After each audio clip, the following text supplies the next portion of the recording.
For the average person, reality is a fairly stable, reliable sort of thing. Predictable and sane, for the most part at least. That's out in the open, though, in the main flow of mundane reality. At its edges, things might be rather different. What if this comfortable, familiar reality was merely one of many? Just a single mundane realm in an endless sea of alternatives. The myriad other realities would have different rules, of course. Different physics, different chemistry, different biology. Sometimes so different as to strain credulity and invite madness by even simple contemplation. There are places where a word carries literal weight, and a stray thought might rewrite one's very existence. Other places that are inimical to life as we know it, but teeming with a life entirely unlike our own. Still others where reality itself might be alive in some unknown and ineffable manner. Places where strange patterns are woven, and common sense falls away to eldritch absurdity. We cannot survive in such realities, nor even look upon them properly, yet we do get glimpses. There are places where the different realms brush against one another. Places where realities flow together in spaces stretched between conflicting physical laws. The liminal spaces. Though we cannot see the other realities firsthand, we might at least traverse these curious spaces. These liminal realms stretching between adjoining realities, each with a unique blend of disparate rules and governing laws. These in-between places are not empty. Far from it. Each has its own unique ecology, a liminal biome with life influenced by our reality and whatever lies at its far end. Technology as we understand it tends to malfunction within the liminal realms. The more complicated the device, the more certain it is to fail, sometimes catastrophically. Yet there are a handful of curious exceptions. Devices custom-made to function within a liminal space that become utterly inert within our own mundane reality. Armed with such devices, a small community of explorers dares to venture out into the places between. Sometimes for wealth, sometimes for glory, sometimes for simple curiosity. Whatever their motives, these intrepid souls risk their lives and their sanity as they tread the liminal realms. What follows is a simple chronicle of one of these would-be explorers, an amateur biologist investigating the strange secrets of the liminal biomes.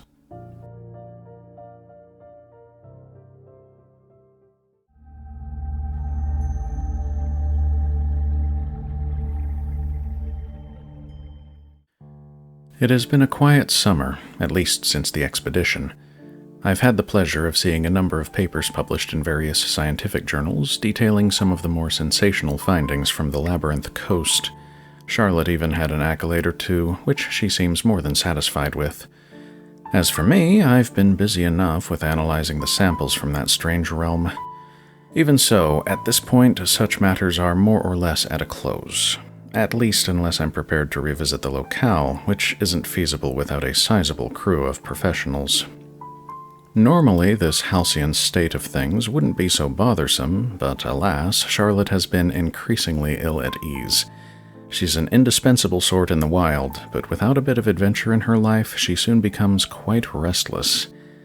Recently I spoke with her regarding this restlessness. It seems she was quite taken with some of the larger monstrosities from the expedition and expressed a desire to see such unearthly giants once again. This gave me an idea. There is another liminal biome that, until recently, had been out of my reach. However, with my more recent connections, I believe I could arrange a simple expedition. I will have to act quickly, though, as that particular realm becomes off-limits at summer's end. Regrettably, my current options are still somewhat limited.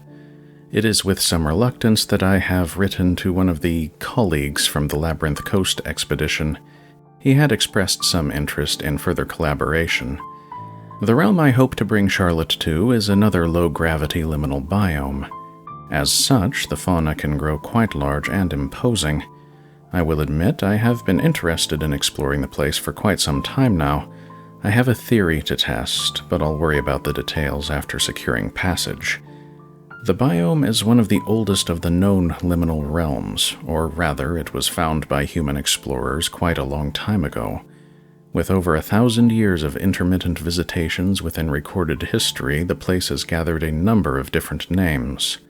Personally, my favorite of these is probably the Drakenbriar. The Drakenbriar is a large and surprisingly varied liminal biome. It contains 4 basic zones with slight degrees of overlap. Nearest to the reality threshold is an expansive plateau with an Arctic climate. This high plateau is inhabited by a number of large grazers, apparently of Archosaur descent. After at least 20 kilometers, this plateau begins to give way to the second zone, commonly referred to as the Crags. The Crags consist of a labyrinthine network of narrow canyons, jagged rock formations, and twisting caverns. The region is geologically active, and several volcanic springs can be found within the area. These eventually converge into a series of small rivers that run down from the plateau into an expanse of marshy lowlands. This expanse is the third zone, known to most as the Twisting Forest. The forest is characterized by a preponderance of highly contorted trees, most of which are actually giant forms of lycophyte. Flowering plants are a rarity here. Fog and mist are quite common in this region, in part due to a worrisome abundance of geothermal springs.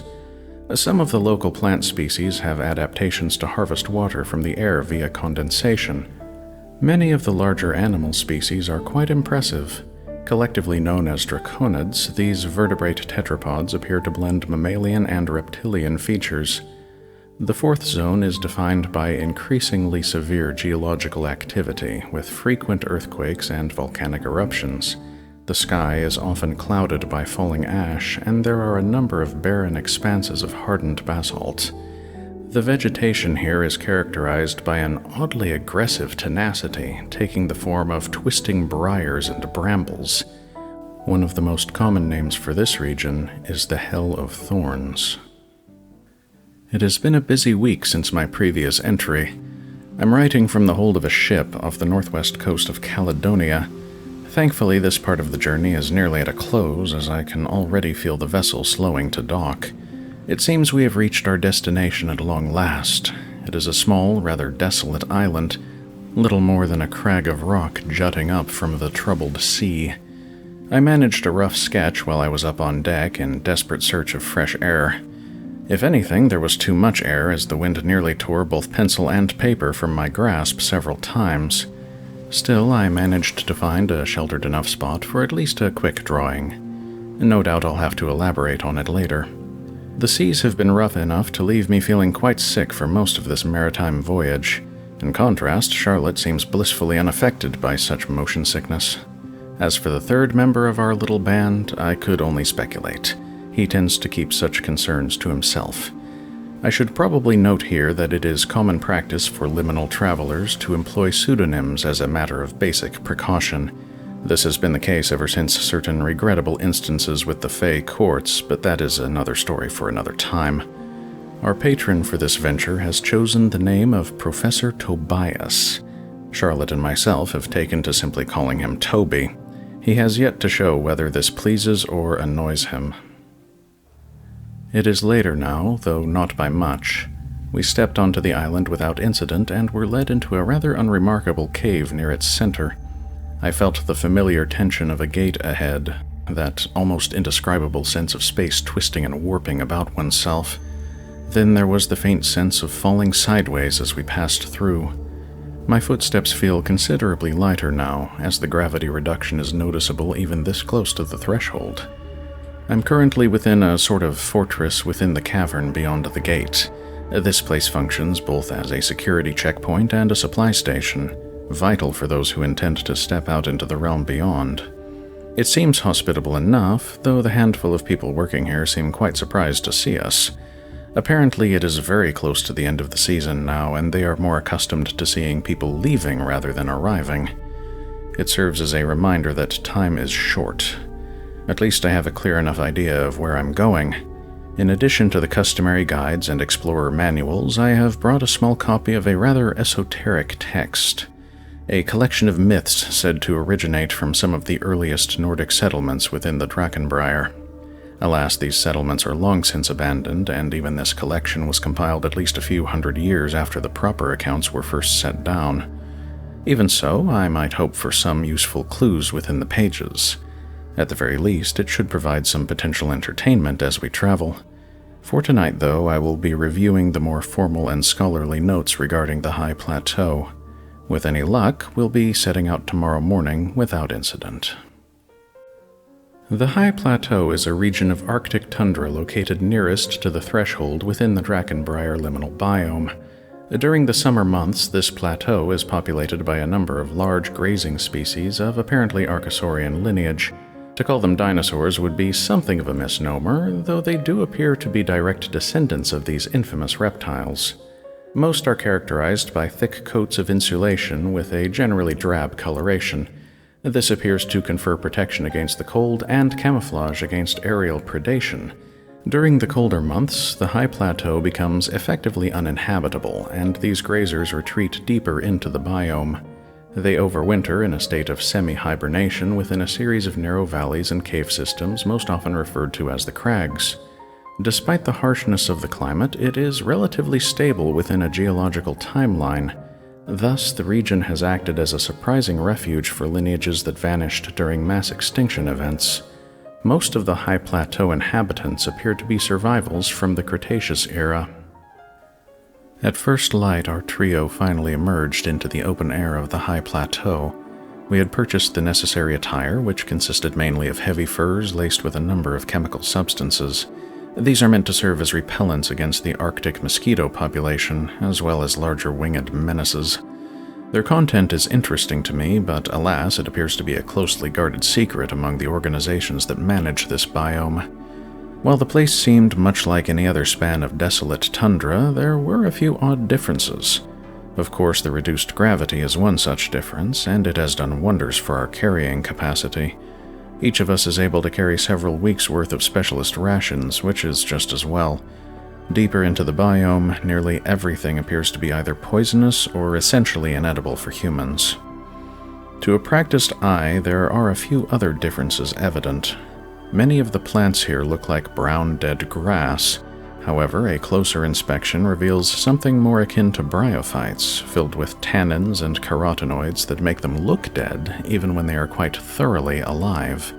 Alongside this, there are a number of pale greenish shrubs. One might expect them to be woody plants, but actually these are gigantic relatives of the more mundane lichens commonly known as reindeer moss. Such fare isn't much good for humans, but the resident animals seem quite healthy. Our first notable encounter was with a foraging herbivore. The creature was bipedal, and at a glance it looked a bit like an emu that had developed a pathological case of fluffiness. It seemed quite curious and almost charming in its demeanor as it investigated us. Charlotte appeared to be quite taken with it, while Toby was somewhat less enthused. A distant sound abruptly caught the creature's attention, and its fuzzy form suddenly elongated as it stretched its neck out to survey the surroundings. It gave us one last quick glance before proceeding to run off at remarkable speed. This particular species is usually known as a licare within the more scholarly circles. The name is an anglicized version of the Old Norse word for what is essentially something like a wandering fool or a minstrel. Among the more hands-on explorers of the biomes, it's apparently known by the unflattering name of fuzzlewomp. This name, of course, refers to its thick coat of downy insulation, as well as a rather devastating defense mechanism. Apparently, it has a remarkably damaging kick. Thankfully, its demeanor and temperament usually mean that humans are spared from a direct demonstration. As Charlotte asked what else I'd read about the fuzzlewomp, I decided to try telling one of the old stories as we walked. As it turns out, nearly all of the myths that focus on the local wildlife prominently feature a wandering madman known as Oddvar the Strange. I couldn't help but feel a sort of sympathy for this hapless character at times. It was a cold summer day when Oddvar wandered the open waste, munching on lichen as he walked, wrapped in his usual cloak of tattered fur. What he sought this day nobody knew, least of all him. Yet on he walked beneath open sky and over open ground. In time, he chanced upon a doleful Licare who seemed every bit as lost as he was. Moreover, the beast was quite despondent, its long neck drooping as it kicked idly at the ground. "Why so gloomy?" Oddvar asked the creature. It regarded him with its large, sad eyes. "The summer is nearly spent, and I've found no companion to warm me through the winter." "A sad state, to be sure," said Oddvar, "but why should you be left alone?" The beast let out a mournful sigh. "I cannot dance," it replied. "I have no steps that draw the eye." Oddvar laughed and raised an arm. "Then dance with me a while." He began to dance, a most clumsy and deranged sort of motion. A drunken spider might have had more grace, but he smiled all the same. The Licare began to laugh at this display, and then began to dance as well. At first it was no less clumsy than Oddvar, but soon its steps improved. In time it was quite the sight to behold, and all the while Oddvar danced along in his ridiculous manner. Another Licare approached and stared dumbfounded at the scene. Yet while she laughed at Oddvar's antics, she seemed quite taken with the grace of his dance partner. Soon enough, and all too soon, the two of them began to dance together, leaving Oddvar to flail about on his own. As he saw his friend was no longer left alone, Oddvar began to dance subtly away.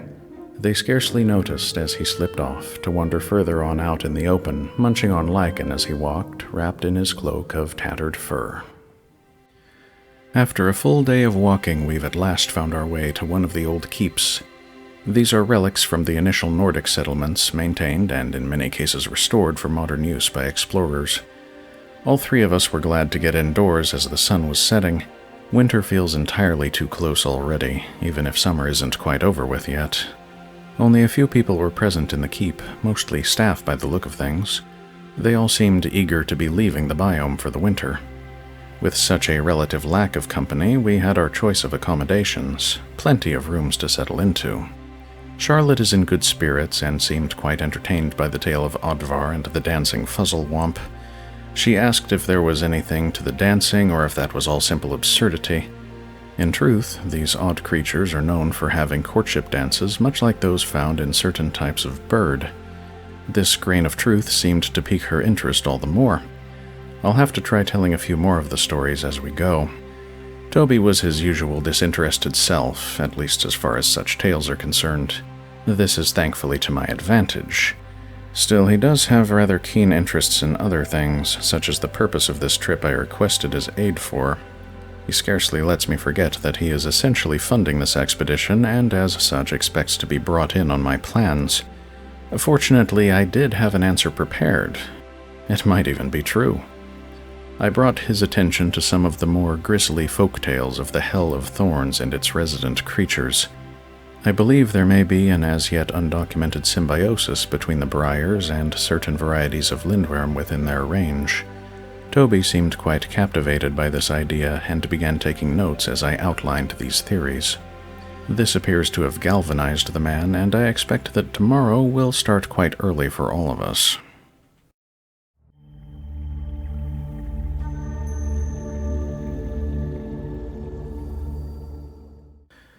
Another day on the high plateau. The weather hasn't gotten any worse, so far as I can tell, but it hasn't gotten all that much better either. There was a somewhat unusual phenomenon that drew our attention earlier this morning. As we were moving deeper into the biome, Charlotte noticed something that looked like a faint plume of smoke in the distance. The natural assumption was a solitary campfire, though it proved to be something quite different. As we approached, I noticed that the supposed smoke was actually a diffuse cloud of minuscule scraps of material caught in the wind. The source of these pale bits of nondescript fuzz was a surprisingly large specimen of a species known as a drift tree. As might be guessed by the name, this plant is known for producing large amounts of fuzzy material that readily drifts off into the atmosphere. At first, it was believed that this was something akin to the airborne seed structures seen in a number of flowering plants. The reality of the matter was rather different. Like most of the larger plants on the high plateau, the drift tree is a lycophyte, that is, a distant relative of club mosses and the like. These plants don't produce flowers. In fact, they don't even produce seeds. Instead, they tend to reproduce by spores, which give rise to an alternative generation of tiny gametophytes. As it turns out, the severity of the winters in this biome tends to make the spores somewhat less effective as a means of propagation. The drift tree has an elegant, if unexpected, solution to this problem. It grows specialized branches that are remarkably slender and brittle and densely covered with fine hairs.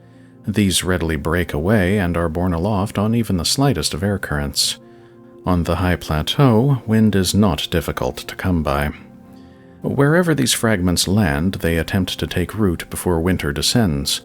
The following summer, any surviving remnants produce clumps of spores that germinate within the mud of the thawing ground. Gametophytes arise and produce the usual swimming gametes. The waterlogged conditions of early summer ground are perfect for the plant's purposes, and any favorable patch of ground will give rise to a new generation of drift tree saplings. It is admittedly something of a roundabout life cycle, but it certainly isn't the most convoluted. There are a number of species within conventional reality with life histories that are at least that unusual. It looks like we need to get moving again. I only had a chance to write this entry as we stopped for a quick meal. Toby is quite adamant that we should reach the crags by sundown if at all possible. In this case, at least, I am inclined to agree. Pleasant as the high plateau is, it isn't easy glancing upward all the time, half expecting something large and ravenous to descend suddenly from the sky. At least within the crags, there is some hope of shelter and concealment. The region commonly known as the crags consists of a labyrinth of interconnected chasms and winding cave systems. Water is generally abundant, though a good portion of it is tainted with sulfur and other minerals. The combination of geological activity and relatively low gravity has allowed for the development of rather striking rock formations and other similarly unique scenery. While the high plateau is relatively lacking in geothermal sites, this is not the case with the crags. Hot springs and geysers are commonplace. The trend continues further on into the biome as the deepest charted regions have been described as a desolate volcanic wasteland. Such extremities of geological activity are generally inimical to most conventional life. However, nearer to the plateau, this unstable geology provides a welcome refuge from the cold. The crags are well sheltered from the winds seen on the plateau, and the abundant supply of warm water supports dense growths of creeping and encrusting forms of vegetation. This makes the crags ideal as an overwintering site for the large grazing animals of the plateau. While they are largely empty during the summer months, they can become all but impassable during the colder seasons.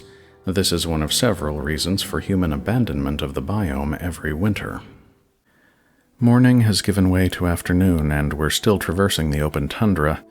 Still, the temperature feels a little warmer, and the air is slightly more humid. There seems to be the faintest hint of sulfur on the air as well, though I might easily be deceiving myself in this matter.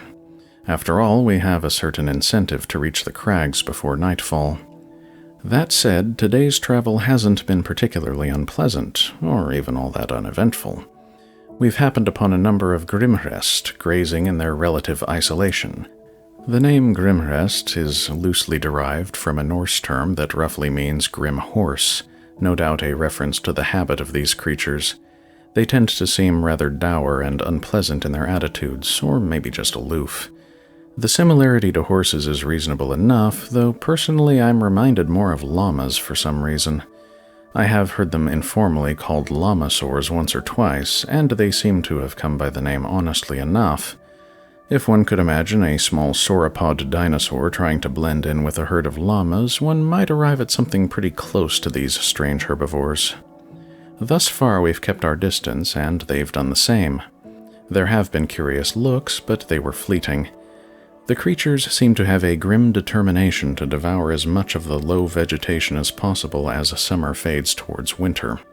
There is something almost regal in their bearing, despite their unusual appearance. Charlotte eventually asked if there might be a story or two about the Grimrest. Happily enough, there was at least one that came to mind. So, whether for good or for ill, I attempted to regale her with another tale of Oddvar the Strange.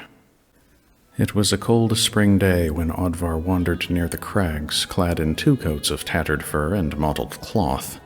As he passed by the mouth of a cave, he watched a bedraggled shape emerge. It was a Grimrest, thin from the long winter and clad in the rough remnants of its winter coat. Now Oddvar thought to himself a moment, looking at the patchy, irregular fuzz stained with sulfur and near to falling out. He called over to the Grimrest, though he had no answer. Instead, the creature simply lowered its head and began to graze.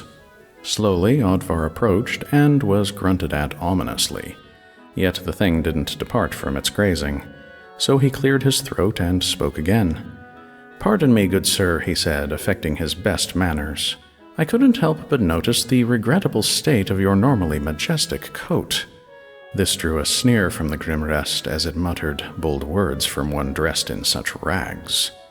Indeed, he admitted, looking down at himself quite sadly, yet even a fool in rags might be of some modest aid. Reaching into one of his many coat pockets, he produced a rough, bristly brush. "If you might grant me leave, your honor, let me see if I might mend your coat somewhat." The Grimrest looked at him narrowly, before nodding just slightly and returning to its hungry grazing. "Do as you like, but know you'll earn a hard kick if I am displeased." With that, Oddvar happily set to work, brushing out the long, shaggy coat. The beast didn't seem all that perturbed. Indeed, it seemed as though the occasional pleased sigh slipped out, though the dour expression remained unaltered. Oddvar followed along as the creature grazed, brushing and brushing until the fur was in fine shape. As he stepped back, the Grimrest looked at him again. This time it didn't seem entirely hostile, though it still scowled mightily. "I suppose that will suffice. I will not kick you this time, as thanks for your service. Just don't expect payment for something offered so freely." With that, it sauntered off to seek grazing somewhere else. Oddvar smiled as he watched it leave, and looked at the multitude of great clumps of heavy fur laying in a trail all along the ground. Immediately, he began to gather the stuff. With a bit of weaving, it would make a warm coat indeed. At last, we've made it to the crags, and earlier than expected. Granted, we still need to find our way to the nearest outpost, but at least we're out of the cold. The place is more eerie than I'd anticipated from the records. The cave systems are quite extensive thus far, and I can't help but wonder what formed them. One may be tempted to conclude that they are ancient lava tubes.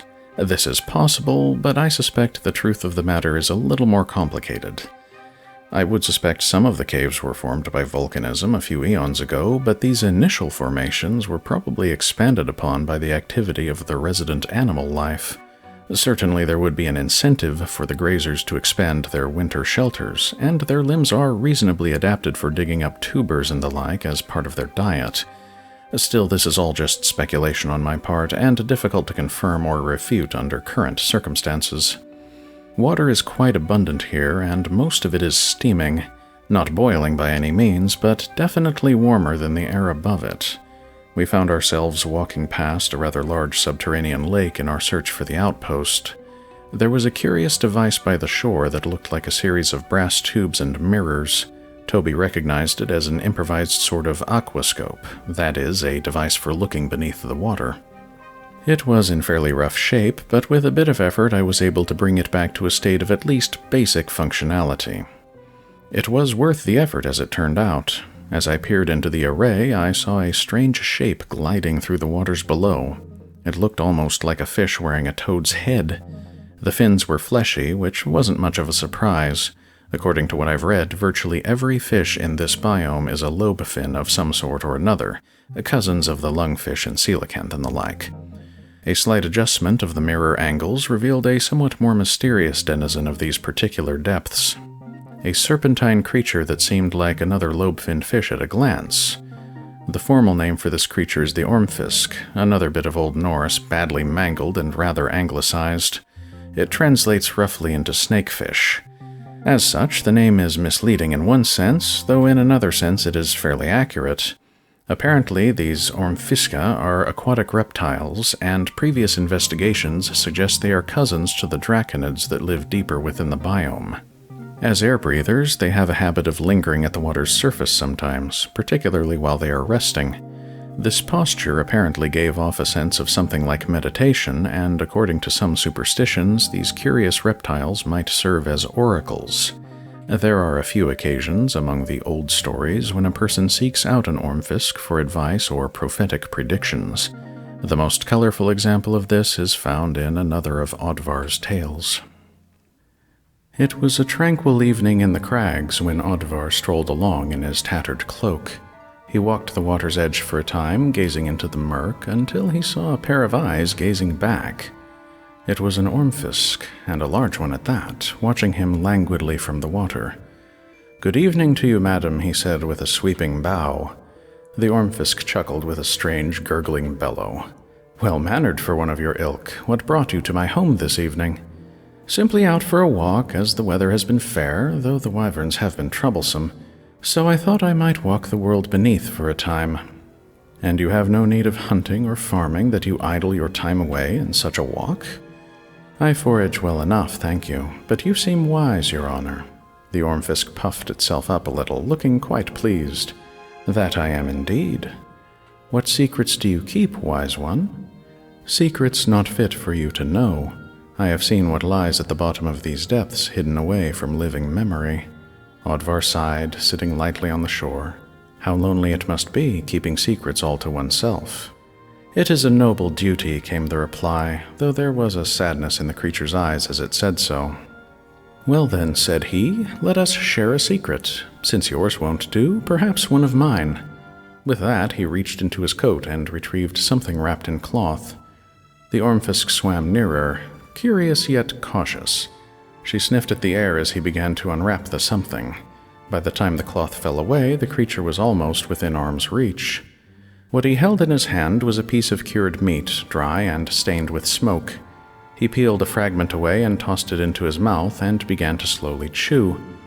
He must have made quite a delighted face as the Ormfisk regarded him now with focused attention. "What is that?" she asked. "Simple flesh prepared and salted and then infused with a secret. Would you care to taste it?" "Indeed I would," the creature responded most eagerly. He nodded and peeled another bit away before tossing it gently out over the water. The Ormfisk chewed and swallowed and let out a pleased burble. "Was it to your liking, Madam Ormfisk?" he asked. "Very much," she answered, "but what is the secret that made it so?" Oddvar replied with a brief explanation of the shrubs and herbs he gathered and dried, then burned beneath the curing meat. He talked of the scented smoke and how it gave a unique taste to even the most bland sorts of flesh.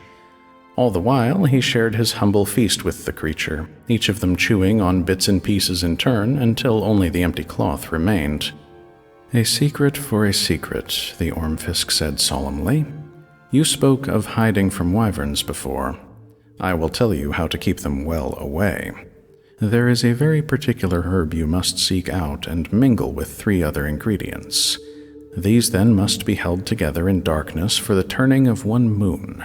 Afterward, when mixed into a salve, it will make one taste and smell most foul to a wyvern's senses." Oddvar thanked the wise Ormfisk for her secret and continued on his way. He found that when he followed her directions, he was indeed most repellent to the large predators in the skies above. Thankfully, the scent was not nearly so offensive to human noses. Thus he wandered happily out in the open beneath a warm summer sky, wrapped in his tattered cloak and the scent of his strange perfume. It's a good thing the days here are so lengthy in the summer. Indeed, there are probably just a few hours of actual darkness each night. It was quite late when we found our way to the outpost we'd been seeking, but there was plenty of light to see by. We're staying in another of the old fortresses, abandoned and eventually rebuilt. This one stands at a sort of nexus point between several chasms and cave systems, strategically significant and surprisingly comfortable to stay in. The relative lack of crowds no doubt helps with that. Even so, there were a surprising number of people about, nearly a dozen besides ourselves. All in all, they looked like a rough and motley band. Not unfriendly, but not exactly well-mannered either. One universal quality, they all regarded my photoeidetic device with suspicion, and I was warned against capturing any of their images several times. This apparent secrecy left Charlotte quite curious. She didn't seem inclined to ask these strangers their business, but she did ask both Toby and myself about it. Toby answered in his scholarly way, pointing to a fairly colorful painting on a nearby wall. It depicted a rather unearthly landscape, choked with unnatural briars and littered with glowing turquoise stones. As it turns out, most of the exploration here is driven by what amounts to a hunt for rare gemstones. If the Drakenbriar could be said to have an economy, then this economy is driven by the gemstone trade. Every summer, specialists of all sorts find their way into this remote region in search of a very unique sort of stone. At a glance, it resembles turquoise, and the chemical properties are quite similar. However, there is a most unusual sort of luster and patterning that can be found nowhere else. The fact that many of these stones are of prodigious size and are often found already polished adds to their desirability. Yet it does present something of a mystery. The answer to this mystery is simple enough. Nearly every large animal within the Drakenbriar has some variety of internal gizzard that employs swallowed stones for grinding purposes. Coincidentally, a fair number of rock formations within the region include turquoise deposits. As this mineral is most likely formed in hydrothermal geological conditions, its abundance in a volcanically active liminal biome should be little surprise. It would seem that the exposure to the unique blend of gastric chemicals found within the draconid digestive system confers the unusual appearance on the polished stones. There is another odd wrinkle to the story, as some species collect these smooth, regurgitated rocks as decorations for their nests. This is reminiscent of the courting behavior of certain bower birds, wherein the male will decorate his nest with various baubles and trinkets in an effort to impress and entice prospective mates. Of course, this makes the harvesting of such stones something of a hazard for any would-be collectors. However, given their unique properties and appreciable sizes, these gems fetch a handsome sum back within reality proper. Thus, every year the visitations continue, and every year a portion of the aspiring treasure hunters fail to return. The Drakenbriar claims its ruthless price, regardless of how prepared or cautious the human visitors might be.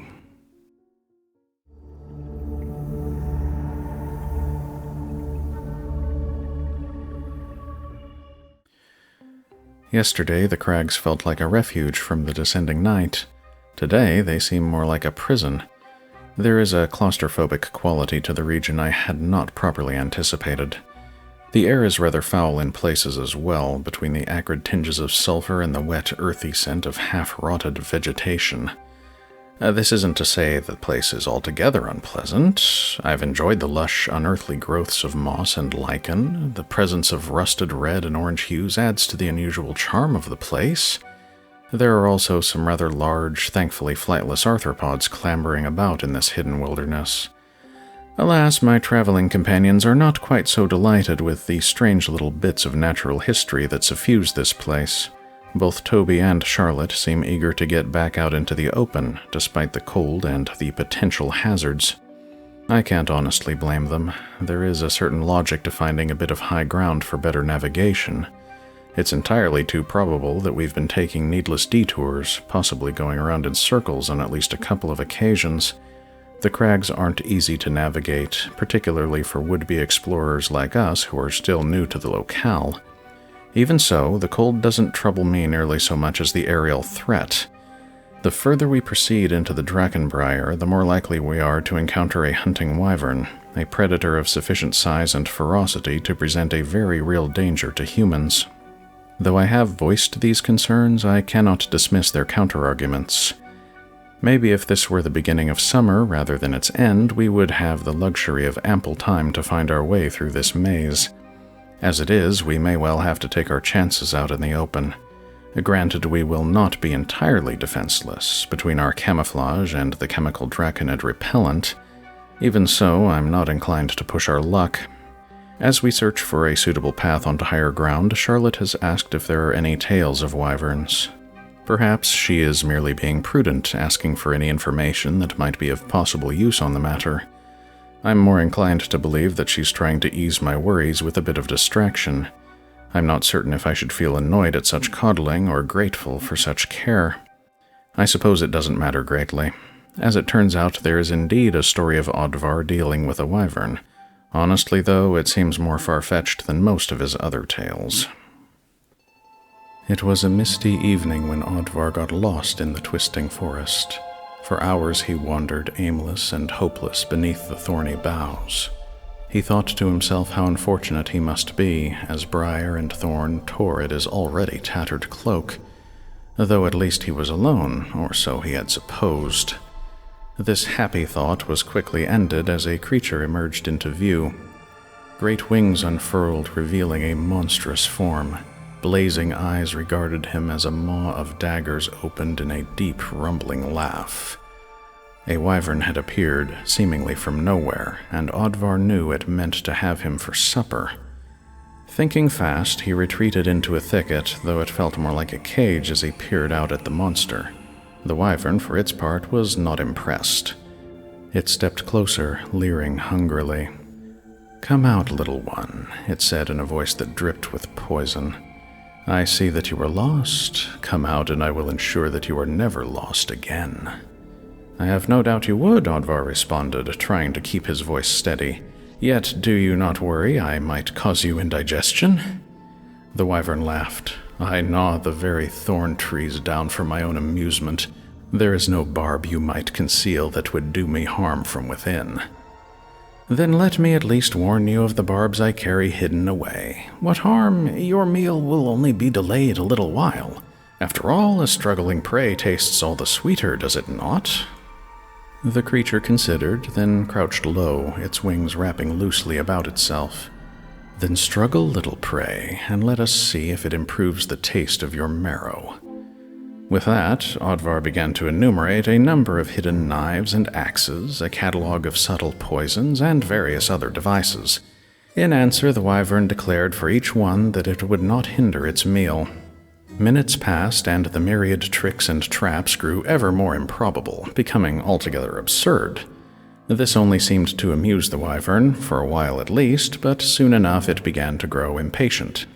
So it declared at last, "Enough of your lies. They will give you no refuge, and neither will the cage of thorns you have set for yourself." The creature lunged forward, tearing the thorny branches aside in a fleeting moment.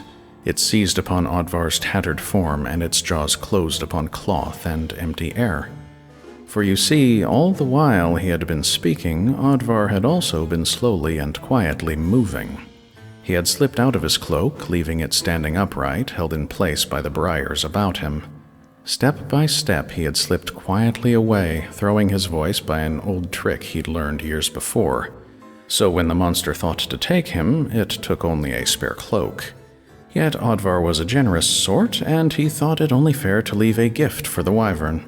He had left within the cloak a number of dried leaves, a precaution he always sewed into such outer garments for just such an occasion. While such leaves could never poison a wyvern, they did taste incredibly bitter. So the creature was left thrashing about in a blind rage, trying to claw the horrible taste from its mouth. As for Oddvar, he ran away and managed to get himself mostly unlost. Even so, he lamented somewhat, as he now had only one cloak to wear. He would need to have a new spare cloak made as soon as possible. Wyverns can be quite terrifying. We have returned to the dubious safety of the lower crags, with something of a clearer idea of just where we are headed to. This knowledge did not come without significant risk, though it was probably worth it. As Charlotte is remarkably at home in wild places, it didn't take us too long to find a path upward onto one of the many ridges within the area. We crept along slowly and steadily, glancing regularly towards the sky. The slightest hint of a shadow, and we hunkered down under our camouflage. I can't help but wonder if the tattered patchwork robes Oddvar is said to have worn might have been a similar form of concealment. The view from above was spectacular despite the worries. We could see for quite some distance, though many of the low places were veiled in fog. Still, we managed to get our bearings rather well, and things seemed peaceful enough. Then, as we drew nearer to a lonely promontory of jagged rock, Charlotte came to a sudden halt. Toby and I did the same, of course, and I risked a low whisper to ask what had made her stop. She nodded meaningfully towards the rock formation ahead, whispering back that it felt off somehow. Though she couldn't say just why, there was the definite feeling that we must not get any closer to it. It was around this moment that a large shadow passed overhead. Thankfully, we were already motionless and about as concealed as we could reasonably hope to be out in the open. I was about to look up at the predator above us when my attention was abruptly drawn back to the rock that Charlotte had been so wary of. Much to my surprise, it was moving. What had seemed like lifeless stone began to spread out into two great wings, revealing a prehistoric monstrosity. It had a vague resemblance to a theropod, though honestly, it felt more like something that would consider most theropods to be an afternoon meal. Thankfully, its attention was focused upon the creature flying above us, likely a rival entering its hunting territory. The beast took to the air with a few powerful wing beats, letting out an echoing roar. As the two titans began their airborne skirmish, we began moving towards lower ground as fast as we could manage, without drawing too much attention. Looking back, I suspect that the wyvern's wings might have some form of chromatophore similar to what is seen in chameleons. Then again, their dorsal surfaces might simply have an inherently drab coloration. There were also a number of odd thorny protrusions on the wing membranes which I suspect might have added to their camouflage. That, or they could serve as protective structures for navigating through thorny territory while on the ground.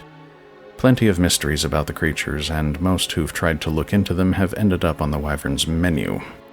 Leaving such questions aside, we are now drawing quite close to the inward boundary of the crags.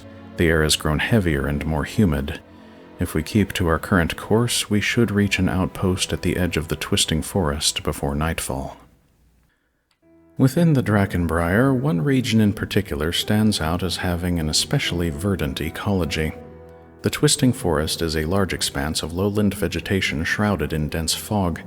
Its nearest equivalent in mundane reality might be something like the temperate rainforests seen in certain coastal locales. This ecosystem has quite a few differences, though. To begin with, the trees here are almost universally lycophytes. They tend to grow in a distinctly contorted pattern, giving the forest its name. There are also a number of tree fern varieties, along with abundant bryophyte and lichen growths. The lichens in particular sometimes grow to the size of small trees, though they are routinely overshadowed by their neighbors. There is a dense community of specialist epiphytes covering nearly every available surface, giving the forest a rather spectral appearance in the omnipresent haze of mist. The often soft and fuzzy appearance of the epiphyte growths conceals a multitude of hidden thorns growing from the underlying trees. Studies indicate that these thorns are derived from the microphyls seen in more typical lycophyte species. While the local flora are remarkable enough, the fauna make the twisting forest particularly unique. There are a multitude of large arthropod species, most of which are generalist herbivores able to feed on the local vegetation with relative ease. The larger animal niches are almost universally filled by the draconids. These creatures are theorized to be descended from the mammal-like reptiles of the late Permian era.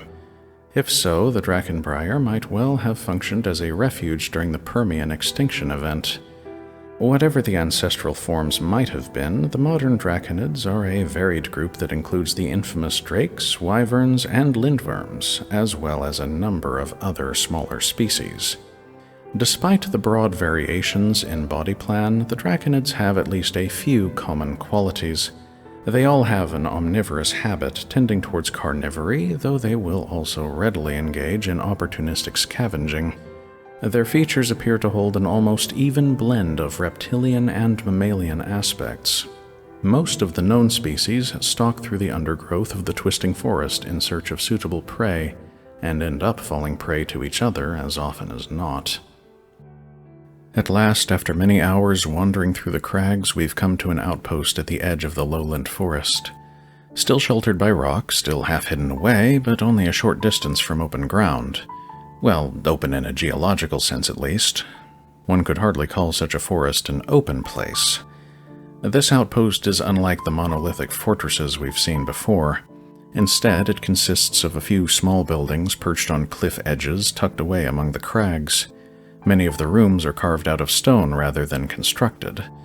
A number of fortified fallback positions in the event of possible attacks. Honestly, the whole place has an improvised feeling about it. Being one of the smaller outposts, there was no regular staff present this late in the season. In fact, only 2 other people were staying there, and they seemed to be nearly as odd as our own little trio. As I sit writing this entry, the 5 of us are passing the evening hours together in one of the larger rooms. One of the unusual pair is quite young, while the other is probably almost as old as Toby. This older gentleman seems to be a veteran explorer. He's dressed in worn, almost ragged garb and has a number of tools and devices on his person. He goes by the nickname of Scrimshaw, and there are suggestions of a nautical background in his various quirks and idioms. He also has an almost rusted quality, though his eyes seem quite sharp. His mode of speech is at once precise and eccentric, with a subtle accent that would almost suggest some sort of aristocracy. That said, his demeanor thus far has been rather familiar and his banter somewhat uncouth. Charlotte has enjoyed swapping stories with him, and the two appear to have fallen into a contest of what amounts to a series of dirty limericks. This seems to have put the younger of the pair somewhat ill at ease. He goes by the name of Jack, a fairly common pseudonym. While Scrimshaw has the air of a veteran, Jack seems to be very much the opposite. Honestly, he looks almost too young to be venturing through a biome like this, but if he's made it this far, he must have some skills. His attire is just about as tattered as that of his traveling companion, and I suspect the two of them have had a few rough scrapes during their time here. One might wonder why I'm going into such detail writing about these two. In truth, I think I'm trying to figure them out. According to Scrimshaw, they came here initially with a considerably larger group with the intention of exploring the deepest habitable region of the Drakenbriar, the place commonly referred to as the Hell of Thorns. Apparently the others in the group have lost their nerve after a few ventures into the Twisting Forest. They departed a couple of days ago, leaving these two short on both time and options. So, of course, when Toby mentioned we were heading into that region, Scrimshaw immediately seized the opportunity and suggested a bit of collaboration. While I don't like the idea of traveling with strangers, there is a certain sense to the plan. The deep Drakenbriar is not a safe place by any means, and there is something to be said for safety in numbers. Wyverns are dangerous enough, but the greater threat in the forests is likely to be the lindworms. They are slender, serpentine creatures, quite capable of moving at remarkable speed through dense undergrowth. By all accounts, they are also very ill-tempered, or at least not averse to dining on humans. Perhaps I should try telling my new traveling companions one of the old tales where Oddvar encountered a particularly unpleasant lindworm. When Oddvar visited the Twisting Forest, he did so with some trepidation. Yet there were herbs to be gathered and wood fit for carving, so he wandered deep into the forest, deeper than perhaps was wise, onward to the very edge where the sky was stained with ash and the trees grew ever more contorted. It was here, near the boundary to the Broken Lands, that he saw the lindworm. It was a large creature, coiled up on the path like a great serpent. It regarded him coldly, smiling as its claws tensed against the ground. It spoke in a smooth, cultured voice. "You've walked a long way, stranger. Where do you suppose you are walking to?" Now, Oddvar knew better than to give a straight answer to such a creature, but it wouldn't do to give no answer at all. So he drew a wooden flute from his cloak and began to play idly, a rambling sort of melody that was not terribly pleasant. The lindworm swayed slightly in time to this questionable music, seeming quite distracted for at least a fleeting moment. Oddvar paused his playing to answer. "I walk where the land falls to rust, and the trees claw the earth. What have you, good sir?" he asked, before resuming playing on the wooden flute. The lindworm looked pleased, perhaps even amused. "I walk not at all, but rather glide along whither I will." "And whither is your will this day?" he asked, between notes. "That depends upon your next answer. Tell me, stranger, why do you wear such ragged attire?" Oddvar shrugged, lowering the instrument a moment as he answered, "Perhaps I am a beggar?" "You seem to be well-spoken for such a lowly state." A few more notes echoed among the trees before he answered again. "On the contrary, a beggar must be well-spoken indeed, or else none would give him anything." "Then, beggar, what would you beg of me?" "I beg nothing of one so austere," he answered with a laugh. "For you would demand recompense in time," he noted before returning to his music. "Would you not even beg for your life?" "My life is mine," he answered, stepping slowly off the path to stand beneath one of the large twisting trees. "How do I beg for such?" Suppose I were to take it. I don't think you'd want my life. Too humble for a lofty creature like yourself. He raised his arms a little. Besides, my clothing wouldn't fit you, and the flute I play might be too small against your scaled mouth. He leaned back against the tree and resumed his playing. This made the lindworm laugh, though it was a cruel sort of laughter. You like to stand words on their heads. Do you also stand yourself on your head? I'm afraid my head isn't nearly flat enough for that, Your Honor. I would keep tipping over. I'm sure I could find a way to hold you securely. No doubt you could. I've heard of the lindworm's way with thorns. Your larder, so I hear, is a most unsettling abattoir. As he resumed his playing, the music became more somber. Indeed it is. Perhaps you would like to see? A most magnanimous offer, though I'm afraid I must decline. The creature chuckled darkly. Do you suppose you have a choice in the matter? Do you suppose otherwise? Indeed I do. As the creature coiled itself tightly for a strike, Oddvar raised a hand and spoke quickly. If you would withhold for a moment more, you might learn a most valuable secret. Now, a lindworm is a vicious creature, but also a curious one, so even this vague statement was enough to give it pause. Oddvar had only this one chance to escape, and even this was a gamble at best. It watched a while as Oddvar continued playing his toneless little tune. Eventually it snarled impatiently, "What is the secret, little prey?" A final flourish of notes, and Oddvar smiled broadly. "Why, the tune I've been playing all this time. Do you not recognize it?" He turned and drew his cloak up over himself, crouching low against the tree until he looked like nothing more than an especially large clump of ragged moss.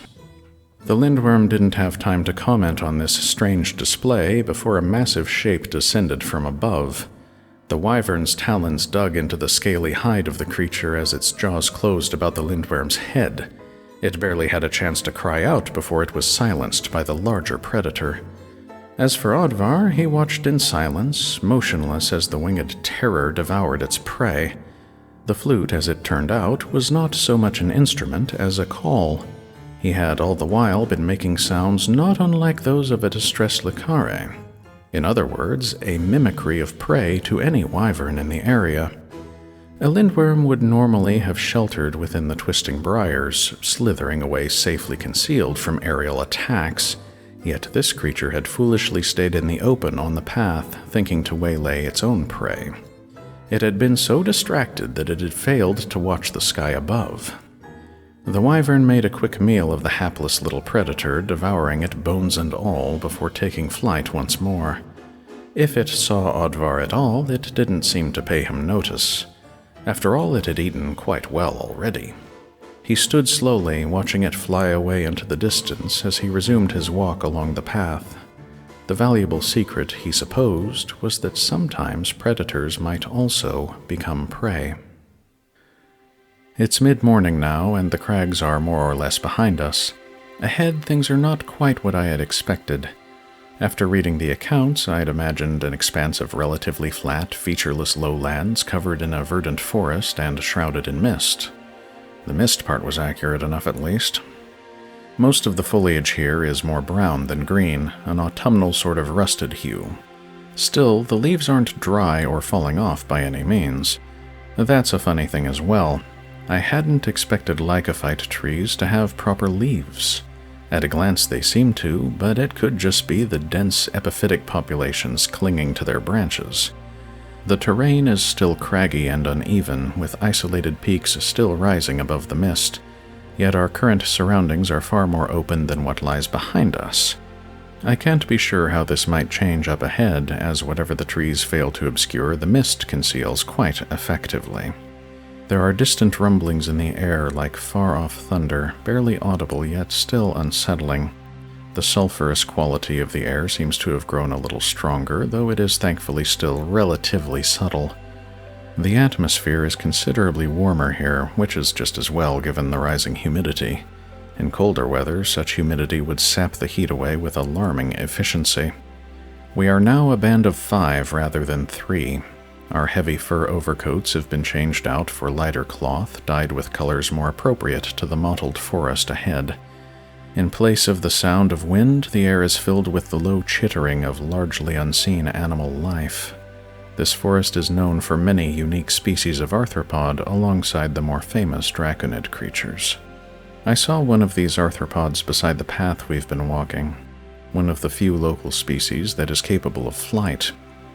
No doubt a seasoned entomologist would recognize the precise species, but all I could determine was that it was a wasp.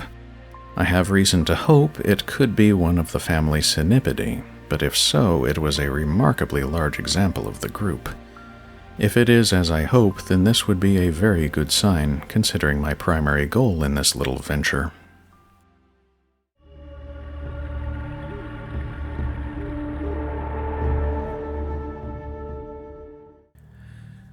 Another morning, and the air feels a little colder. Maybe it's just the time of day. Even so, each day that passes feels like a lost opportunity. The 5 of us ventured out early, soon finding ourselves deep within the twisting forest. The place is filled with strange noises, though we don't generally see what is making them.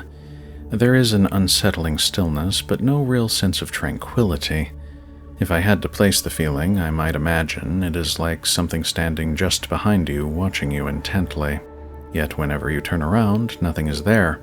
Only the mist and the eerie echoing sounds. Charlotte is a bit more on edge than usual, though she seems exhilarated by the place. It reminds her of the Tulgey Wood, or so she said to me anyway. I could see some passing similarities, but that is no great comfort. Scrimshaw is also rather alert, though his demeanor is more restrained. There is a sense of calculation behind his eyes rather than enthusiasm. Toby is rather similar, though he seems a good deal more uneasy than he'd ever openly admit.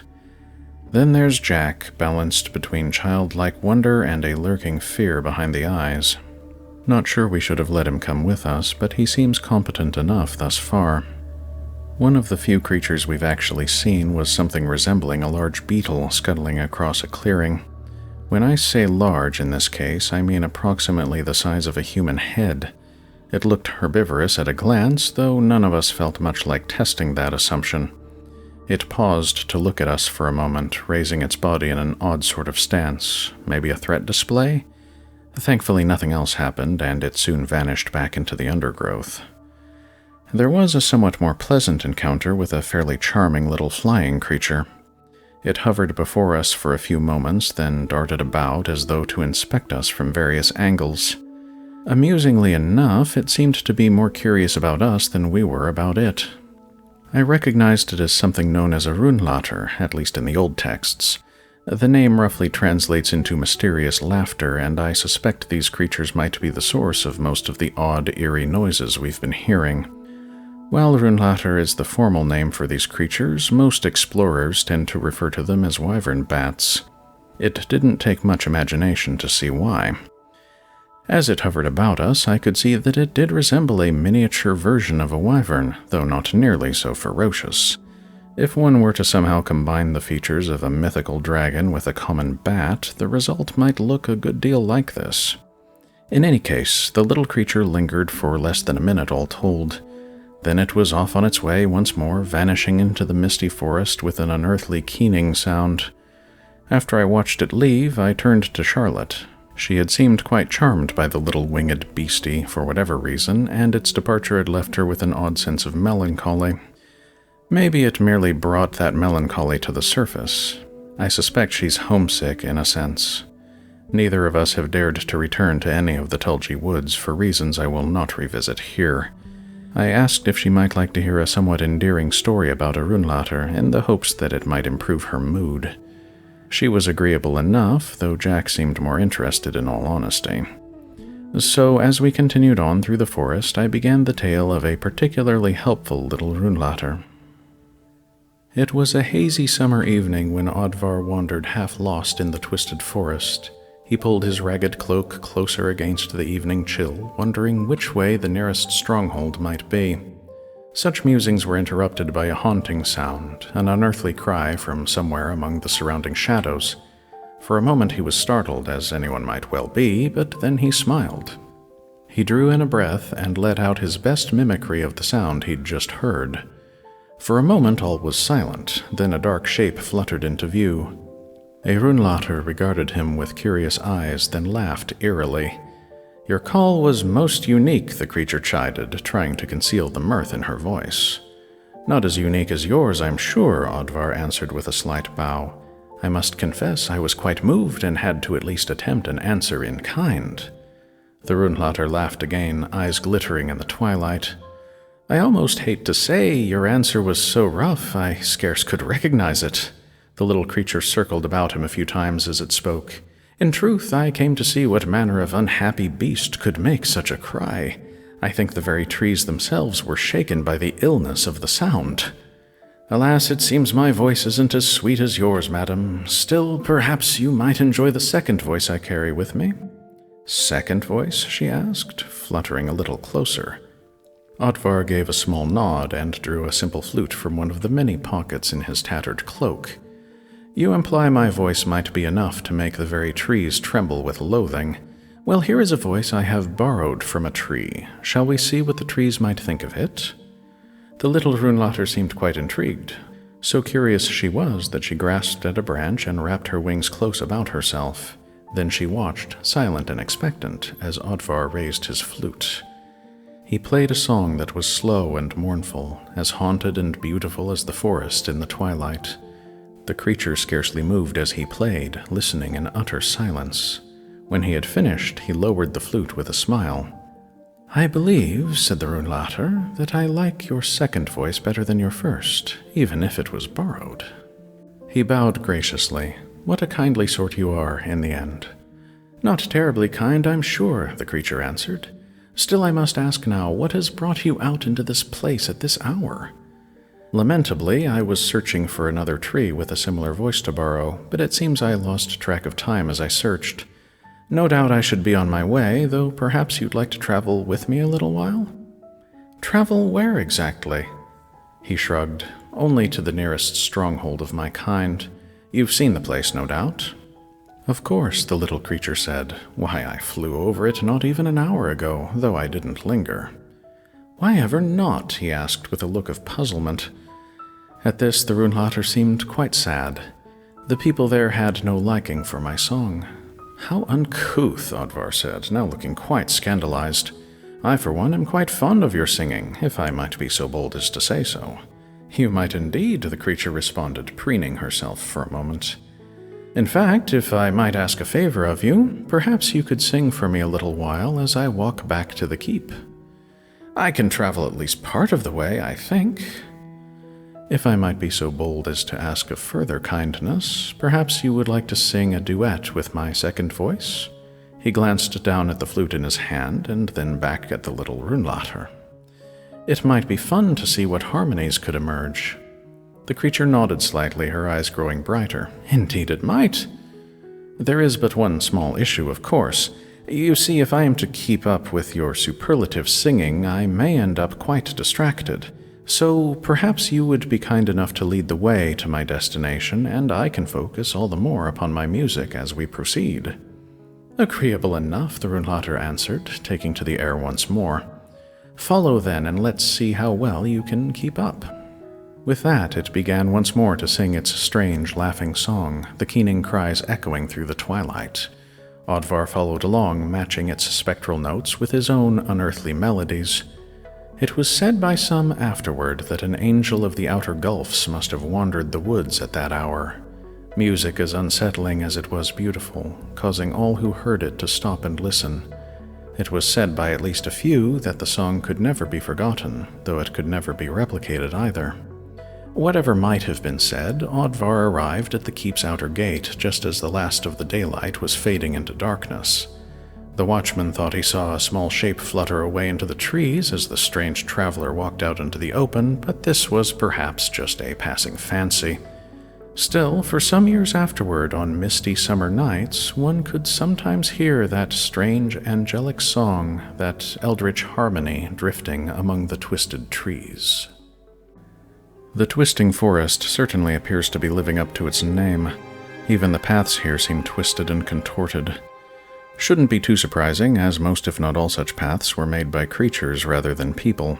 It's unlikely these creatures were trying to find efficient ways through the region, or were particularly concerned with finding their way between outposts. No, most of the trails here seem to be distinctly lacking in direction and sense. Some of the arthropods we've seen defy classification, at least for a novice like myself. A specialist might have some idea, but I am at a loss. So we do our best to avoid them on the off chance they might prove dangerous. According to all available accounts, venom is not at all uncommon in the Drakenbriar, so even a small, unassuming creature might prove lethal if provoked. Not particularly reassuring. After entirely too much wandering, we found ourselves at the edge of the forest, looking towards the crags.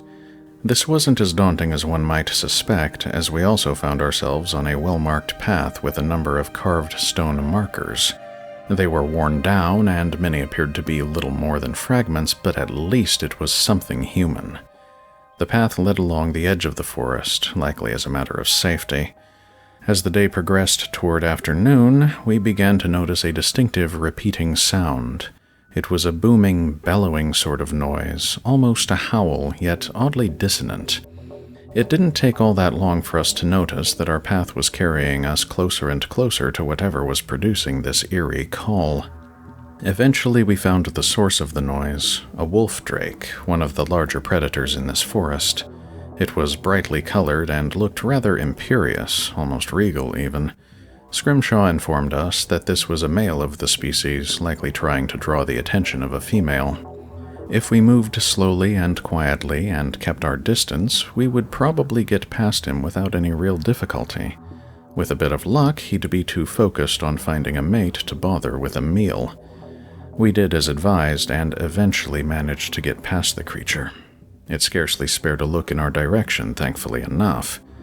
A little while after leaving the drake behind, we found the path led down a broad valley and back into the woods. As the trees closed in over us once more, the mood became somewhat dour. Jack asked, perhaps half in jest, if I knew of any stories involving a wolf drake like the one we'd so recently encountered. He didn't seem at all unhappy when I answered that I did. It was a dreary, dismal afternoon when Oddvar wandered into the thorny lands.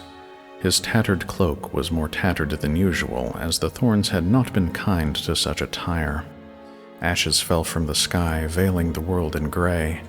This was not a place to linger in, but he'd been drawn here by necessity. The bag he'd brought felt heavy against his side, and the strap bit unpleasantly into his shoulder, but there was a satisfaction in what he'd managed to gather. Still, night wasn't far off, and he had a ways to travel yet. Thus he turned his attention to the nearby forest and made his way towards its edge. Yet he was stopped short when he saw eyes watching from the gloom beneath the branches. Something moved within the shadows, then stepped out into the open. It was a colorful thing, a drake painted in vibrant hues of rust and azure. It flashed a charming smile, even as he saw cold hunger in its eyes. Now Oddvar was no fool, despite many suspicions to the contrary. True, he'd gone alone to this most desolate of lands, but he hadn't gone unarmed. The drake was no fool either, it seemed, as it noticed the blade that Oddvar carried.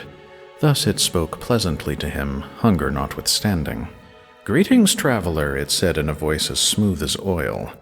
"What brings you out to this empty place?" "A simple errand," Oddvar said, patting the bag at his side. "What of you, your honor? I'd have thought this was a season for courting. You've painted yourself most elegantly, it would seem." The drake stood a little taller at such praise, grinning with its jagged teeth. "True, the time draws close, and I've set a place aside. Perhaps you would like to come and see?" "Alas, I have obligations to visit another place." "A pity," it answered, beginning to fade into the shadows once more. Oddvar knew well enough the look in those eyes. The thing would stalk him quietly through the forest and strike him down at an opportune moment. If the ambush was swift enough, no blade would defend him, so he resolved to rely upon a different sort of defense. "Of course," he quickly said, "we might walk a part of the distance together if you wish." The drake seemed quite pleased at this. "This way then," it said, turning to walk slowly down a narrow path beneath the trees. It took only a moment for Oddvar to fall into step beside the creature. Before it could speak another word to him, he reached into his bag and pulled out a large stone. The hue was an azure as deep as the drake's painted scales, patterned and mottled with lovely subtlety. It was smoothly polished and seemed to shine within the darkened woods. "What do you have there?" the drake asked, its eyes fixated upon the stone. "Oh, this?" Oddvar asked, quite carelessly. "Merely a pretty stone, nothing of great note." He tossed it idly up and down and noticed how the drake's eyes followed it. After a few moments, he took a second stone out of his bag and began to toss it lightly through the air as well. The creature seemed altogether mesmerized as he juggled the two rounded gemstones, their patterned surfaces flashing whenever they caught the light. With a smooth motion, he drew a third stone out of the bag, and it joined its fellows being juggled through the air. They walked a ways in utter silence, Oddvar juggling as the drake watched most intently. He saw no hunger in the creature's gaze now, but there was a growing avarice. So Oddvar began to speak quite idly as they continued onward beneath the trees. "I suspect such baubles might interest you," he noted. "They might indeed," the drake murmured, half hypnotized. "I suppose they might look quite appealing to other drakes as well?" "Perhaps," it said numbly. "I wonder how such stones would appear in the nest you've doubtless been building. That is, unless some other drake comes along to pilfer them away." The creature's eyes seemed caught between greed and fear at such a statement, and Oddvar smiled as these eyes never left the gemstones for a moment. "So tell me, Your Honor, would you like to claim these pretty things as your own?" There was no verbal answer, but a dangerous rumble rose up in the creature's throat. Oddvar smiled as casually as he could and tossed the stones one by one into a thicket beside the path. The drake moved with terrifying speed, rushing after the gems as they vanished into the vegetation. As for Oddvar, he hurried on his way, listening as the frenzied sounds faded into the distance behind him. Later, when the sun was nearly down, he came at last to the forest stronghold. There he made a gift of the remaining stones, presenting them to the chieftain and all his household. They gave him honors and accolades, and he feasted at their table that night. Still, he couldn't help but notice the gleam in their eyes as they looked upon the fair azure gems. It reminded him so very much of the eyes of the drake. It would seem that drakes are rather common in the Twisting Forest, with a number of variant species. We happened upon a smaller example of the group, perhaps a couple of feet tall, large enough to be a danger, but not likely to trouble a group of our size. Unlike the wolf drake at the forest's edge, this creature had a more feline aspect about it. Indeed, Scrimshaw even referred to it as a Fela drake, while he called the wolf drake from before a Lyco drake. Something of an amusing name, or so I thought to myself at the time, given the preponderance of lycophytes composing the forest about us. The conversation turned towards the diet of these various drake species. Charlotte in particular seemed quite curious about the matter, driving the question with a rather canny observation. These large predators appear to be much too abundant to subsist as pure carnivores. Between Toby, Scrimshaw, and myself, we were able to piece enough knowledge together to more or less answer this inquiry. Simply put, the drakes are more omnivore than carnivore, despite their apparently predatory dentition. Internally, they have a gizzard that allows them to grind down tough vegetation, provided they've swallowed a few suitable stones at some point. As we continued to converse, we began to discuss the overall ecology of this region and the drakes in particular. I should probably write an abridged account of the salient points next time we stop for a rest. Concerning the drakes, they are tetrapod vertebrates with both reptilian and mammalian features. Like other draconids, they are descended from therapsids, the mammal-like reptiles that predate the dinosaurs within the fossil record. In contrast, most of the large animals on the high plateau are descendants of archosaur lineages. That is, the group that encompasses crocodilians, birds, and dinosaurs. The current prevalent theory is roughly as follows. At the end of the Cretaceous, there was a mass extinction event. Some of the dinosaur species survived within the Drakenbriar in the region that would one day become the high plateau. The climate was likely more agreeable in that era. As the temperature cooled over the subsequent eons, the resident dinosaurs had time enough to adapt to the shifting climate. Thus, they gave rise to the distinctly fuzzy Arctic residents of the current era. Deeper within the Drakenbriar, the forests were already occupied by survivors from an earlier era. Likely several species of mammal-like reptiles found refuge within the biome during the Permian mass extinction. The forests themselves are probable holdovers from the Carboniferous era, which would explain some of the larger resident arthropods. Still, alteration and adaptation have happened here as well. The high humidity and regular occurrence of fog has led some of the plants to develop means of aerial moisture collection. This often involves a dense sort of umbrella of fine foliage that readily accumulates condensation from the air. This condensation is then channeled down grooves within the stem towards the roots of the plant. Epiphytes are also remarkably common, as the airborne moisture allows them to thrive away from the soil without much danger of desiccation. The odd lack of greenery among the foliage is likely also an adaptation of sorts. There is an abundance of secondary compounds like tannins and carotenoids within the plants of the twisting forest. Some of these might aid in gathering more light, as regular ash clouds and fog banks tend to limit the available sunlight. They may also serve as toxins or repellents, as is the case with many plants even in mundane reality. Whatever the reasons, this gives the forest a distinctly autumnal appearance. Indeed, it looks almost as though the trees are rusting in some cases. Returning to the drakes and other draconids, they were quite well adapted and entrenched by the time the dinosaurs found their way into the biome. Thus, the dinosaurs failed to gain a foothold in the deeper regions of the Drakenbriar. Instead, they became an additional food source for the wyverns at least, and quite possibly several other draconid groups during the winter months. The lack of any human presence at such times leaves this in the realm of speculation, though. At long last, we've found our way to something approximating a shelter. It seems to be the remnants of one of the old fortresses, though it's not nearly so imposing as some of the ones we've previously visited. I couldn't help but smile when Scrimshaw told us the name of the place. Apparently, each one of the outposts has a name among the regulars that visit the Drakenbriar. This place is usually called Ramshackle Keep. Despite its humble appearance, the interior seemed almost inviting. Or maybe we'd just been out in the woods a little too long.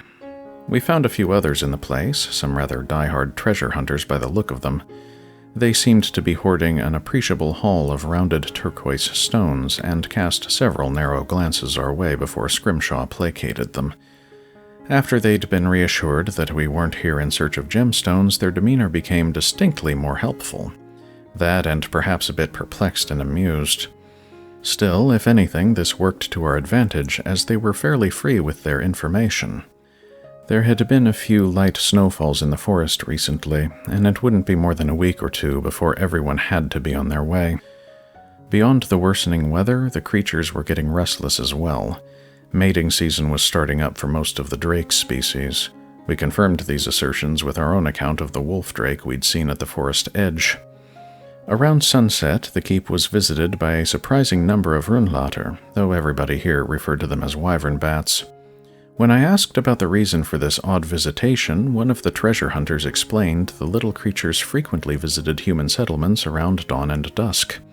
Scrimshaw further explained that they were essentially drawn to our collective refuse. Apparently, even these modest human settlements tend to generate a fair amount of detritus. Discarded food scraps, random garbage, spoiled provisions cast aside, and the usual inevitable results of basic human biology. The local arthropod scavengers tend to be drawn in by these accumulations, and they are in turn hunted by the wyvern bats. Beyond that, the bats will sometimes take food scraps directly. They've apparently come to regard humans as a sort of seasonal food source, and have learned to approach the strongholds around dawn and dusk.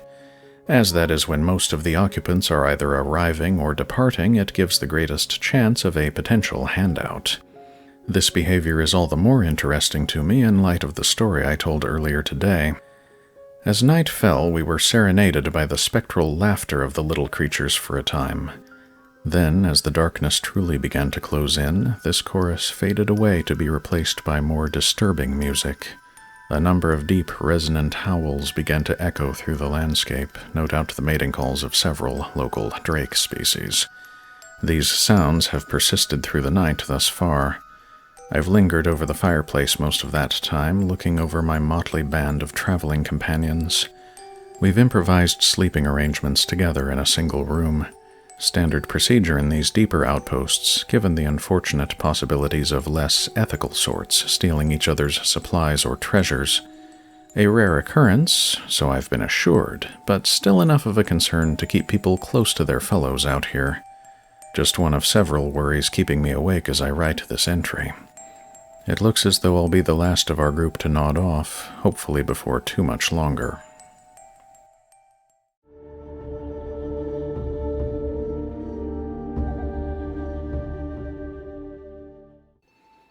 Today we have seen our first hints of the fourth region of the Drakenbriar.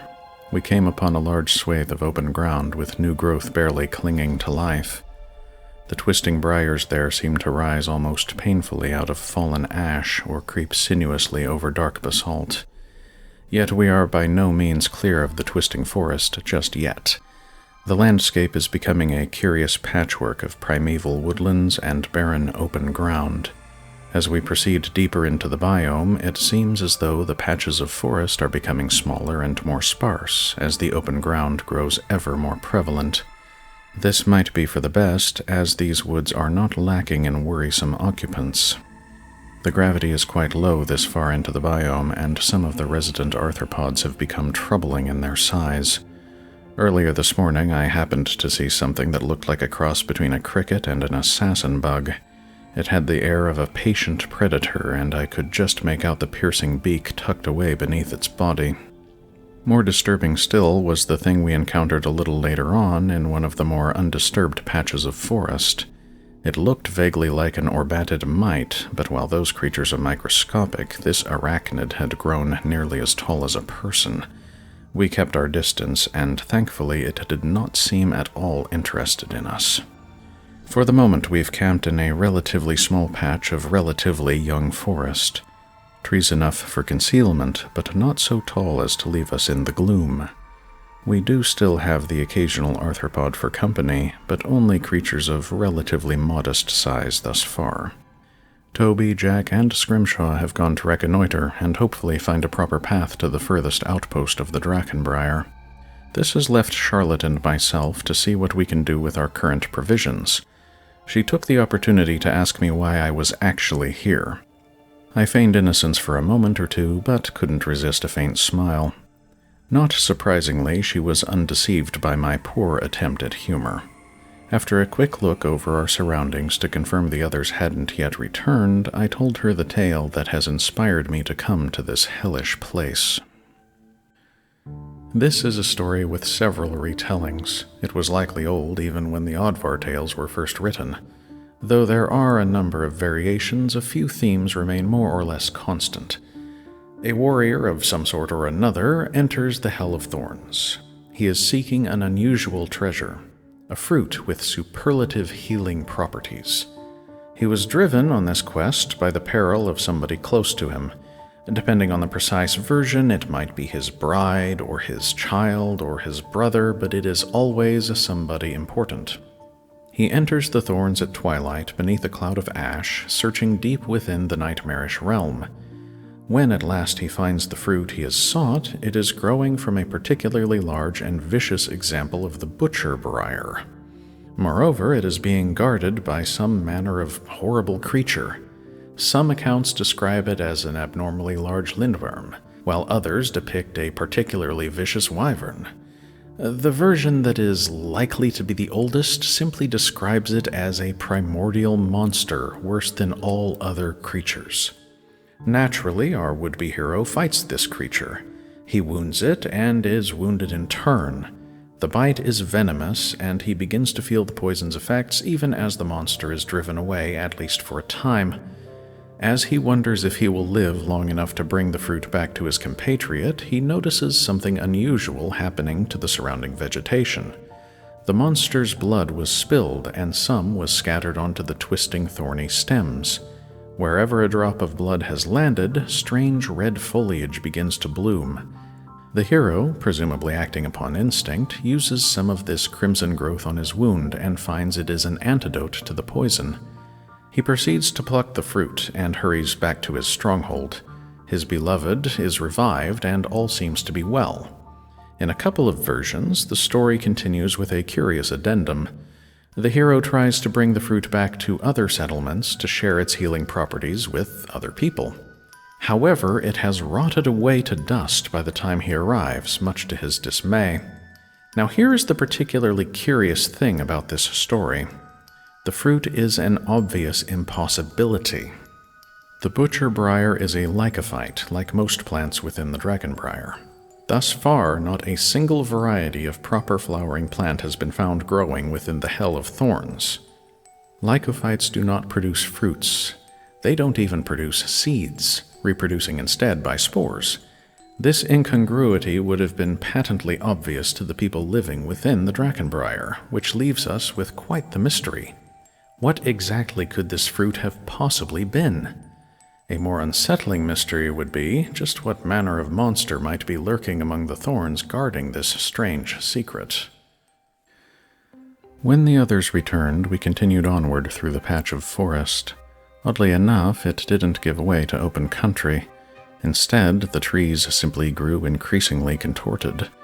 A small creature watched us for a time, scuttling and leaping from among the twisting branches as it observed. I believe it was a hatchling of some variety of drake, though beyond this idea I could only make vague guesses. The arboreal habit probably keeps it reasonably safe from larger predators on the ground. Jack asked me why the forest was becoming more of a bramble, so I shared the basic theory I've read. As the landscape becomes increasingly volcanically active, it becomes more difficult for proper trees to take root.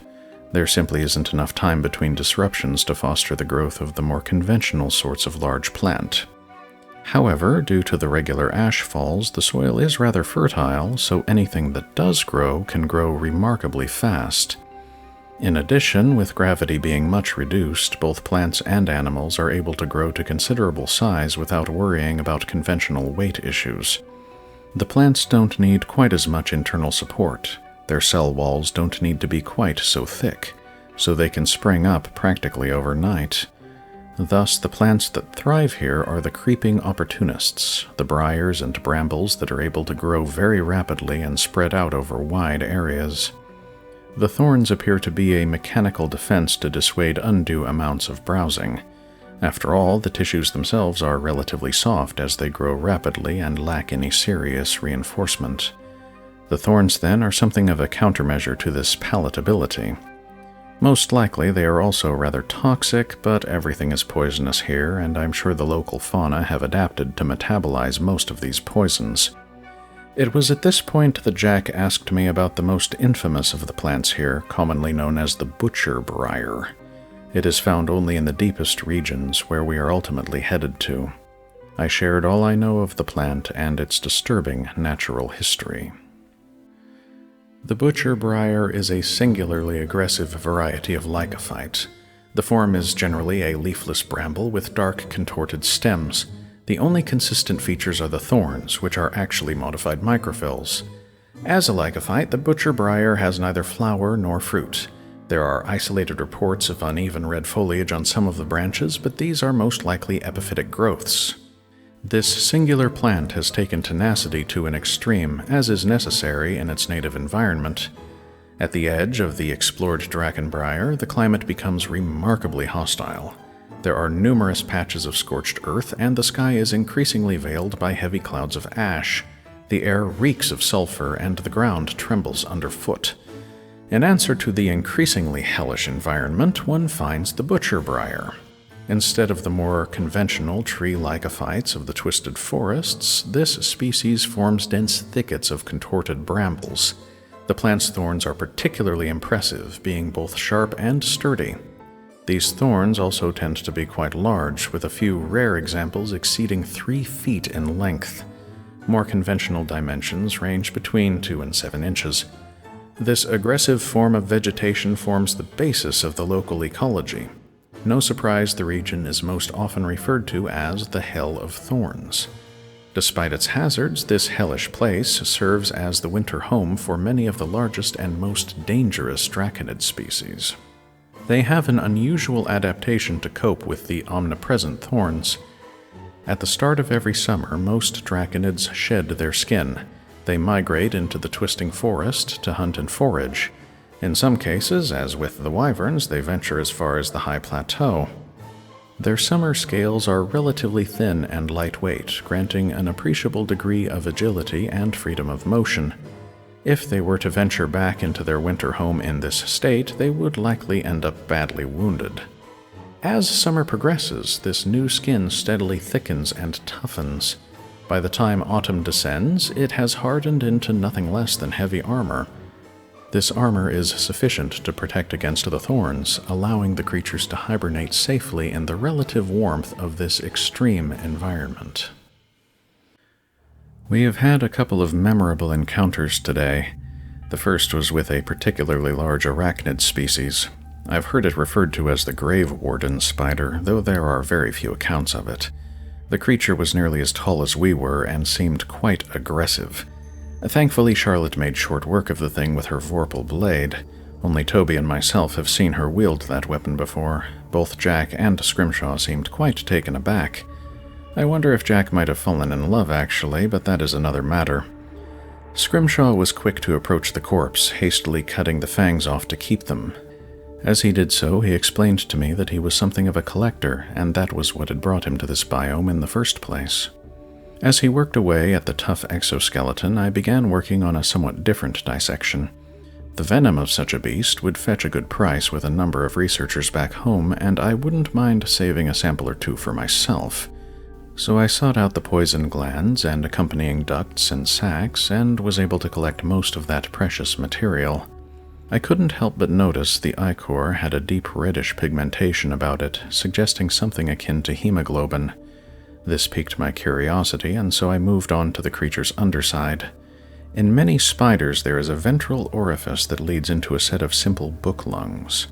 I soon found the equivalent in this creature. The lungs in this case were far from simple. They seemed every bit as elaborate as those found in a vertebrate. In short, it would seem that at least some of the larger arthropod species here have developed a quite advanced respiratory system. Toby was over my shoulder all the while, feverishly taking notes. He pointed out a similarly intricate closed circulatory system, all but unheard of in more normal arthropods. Our collective delving into arachnid physiology was cut short by a quiet warning from Jack. I felt Charlotte's hand on my shoulder as she pulled me roughly away from my work. Before I could object, she pointed towards the nearby trees. Something was approaching, and it was a good deal larger than the spider. We suddenly found ourselves face to face with a particularly large lindworm. The thing must have stood at least as high as a 2-story building. I hate to think how long the actual body was.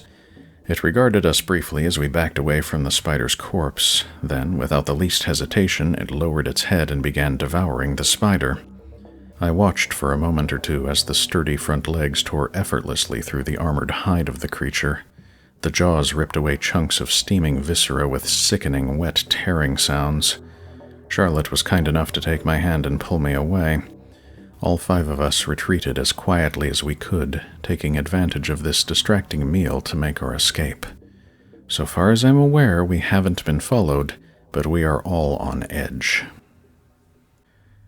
Several hours have passed now, and we have encountered another lindworm. This one was thankfully a good deal smaller, but still dangerous. Both Charlotte and Scrimshaw were quick to act, drawing weapons and standing ready. Jack was right behind them a moment later. Mercifully, the creature saw that numbers were not in its favor, and it slithered off with alarming speed through the undergrowth. Nothing that large should be able to move that fast. When it was gone, we resumed our walk, moving a little faster ourselves. The daylight wouldn't last forever, and all of us were increasingly interested in finding our way to the final outpost. As we walked, Jack took me aside, noting how perturbed I seemed whenever I saw a lindworm. Even the giant spider hadn't troubled me so deeply. Naturally, he was wondering just why the lindworms in particular should be so terrifying. It was with some reluctance that I explained. There are only a few accounts to go by, but they are all very consistent with one another. The lindworms are the primary inhabitants of the Hell of Thorns, able to slip through the tangled vegetation with relative ease. They make their lairs in warmer spots, near hot springs and the like, and actually prune and bend the butcher briars to their liking. Worse still, these briars seem overly well nourished compared to others nearby. Within the lindworm lairs, the thorns grow to alarming sizes, developing jagged serrations. They are put to good use by the lair's owners. As winter approaches, a lindworm will not necessarily eat all of what it kills, not immediately at least. Some carcasses are brought back to its lair and impaled on these overgrown thorns. There are worrisome rumors, in fact, that not every such creature is actually dead before it is impaled. I did not tell Jack the details of what some explorers have described when talking of the fates of their former companions. I didn't need to say anything, really. I believe he understood, judging by his sudden pallor and loss for words. It was then that he confided in me the actual reason for Scrimshaw's venture into this place. He was seeking one of these legendary oversized thorns to add to his collection. Apparently, he was fairly well known as a collector of liminal specimens back in the more normal reality. I was asked what our chances might be of getting out of this alive. I did not have a satisfactory answer to that question. After a long day of travel, we found our way at last to the furthest keep, the deepest outpost of the Drakenbriar. If it has any name at all, it is simply called Tumbledown. We first saw it as we emerged from a dense thicket of contorted vegetation. There was something spectral about the sight, the distant structure painted in the mournful hues of descending night. It seemed unearthly, with an architecture that should not normally be able to exist. Then again, the low gravity in this place allows considerable flexibility in such matters. We hurried towards this last stronghold as evening faded into night, stepping inside with considerable relief. The place was by no means crowded, but there were still a handful of people about, all hardened gem hunters by the look of them. I must admit I'm glad Scrimshaw was a part of our little band. He has a way with people, or at least the people in this realm. We've been warned tonight on a few occasions, warned to hurry with whatever our business is here, as the keep will be closed and locked for the winter in 5 days. Warned also about the wildlife. As winter approaches, some of the draconids will already be returning from the forest to this hellish region, their volcanic stronghold for waiting out the deepening cold and the encroaching darkness. Such warnings have left us all a bit uneasy, though we've not yet lost our resolve. If anything, Scrimshaw seems all the more desperate to collect his desired trophy before time runs out. I will admit my own goals and desperation are not so different in the end. Within the next few days, we will either find success or be forced to withdraw for the season. That is, if we manage to return at all.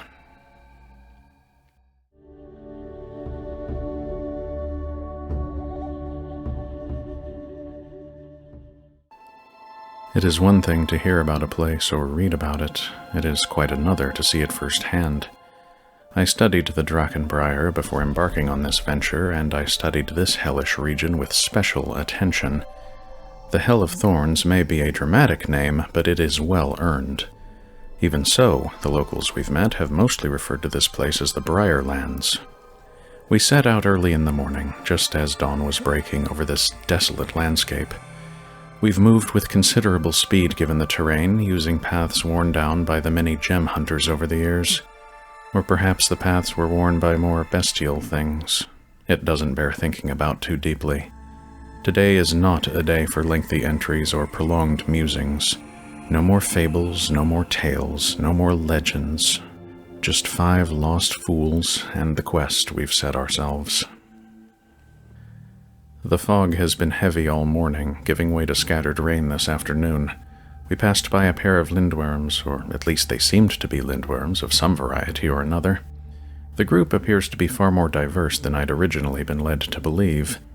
The pair we saw were likely a mated couple. I recall reading something about such pairings remaining close together for several days. It may have given rise to fantastical tales of lindworms with 2 heads. Easy enough to see how, given the omnipresent haze of fog and falling ash. We also encountered an altogether limbless species of lindworm. It looked almost like a giant serpent, apart from the distinctly draconic head. Its scales were rather colorful, which might indicate some sort of mating season, but might just as easily indicate a degree of venomous toxicity. We kept our distance as best we could. A limbless creature like this might move very swiftly and efficiently through the tangles of butcher briar that surround us now on all sides. We're all a bit on edge today, but otherwise we each appear to be differently affected by this place. Toby is scribbling notes most of the time, while Scrimshaw seems to be on a constant lookout for potential trophies. Jack is simply watching his surroundings, looking more nervous than anything else. Charlotte, meanwhile, looks almost unnervingly at ease. The daylight is beginning to fade. We're too far out to make it back to the outpost before nightfall, so we have to camp. We've tried to distract ourselves from this unpleasant truth by talking over how to find the sword thorns, as Scrimshaw calls them. The consensus is they are most likely to be found in lindworm lairs and potentially the nests of other resident carnivores. Thus, we may try seeking out the scent of rotting flesh, as one might expect from the larder of one of these creatures. Still, I'm not certain that would work. In all of the stories and accounts I've been able to read through, there was no mention of any sort of carrion stench. I suspect that perhaps the lindworms might have some sort of method of preserving their food. It's possible that their venom has antimicrobial effects, though this is wild speculation at best. Night has fallen, and we've settled in as best we could in a reasonably pleasant campsite. The place is mossy and almost green in places. Apparently, it is one of the islands of vegetation that has been spared from the most recent volcanism by random chance. We're keeping watch in shifts through the night. Currently, it is my turn, and I'm writing to distract myself just a little. These Briarlands are not quiet at night. It's a wonder any of us can sleep at all. I suppose that exhaustion has something to do with it. We've covered a considerable distance today. The air here is also quite foul, and there are faint tremors almost constantly underfoot. Turning my thoughts to the morrow, we have something of a plan. From this rough campsite, there are two viable paths we might try to take deeper into the thorns. The larger, smoother path was probably made by some sort of suitably large predator. As such, it is likely to lead towards a lair, eventually. The narrower path still has potential, though. It has been agreed that Charlotte and myself will follow the narrow path, while the others take the broad path. Today has gone better than I'd expected it to, at least thus far.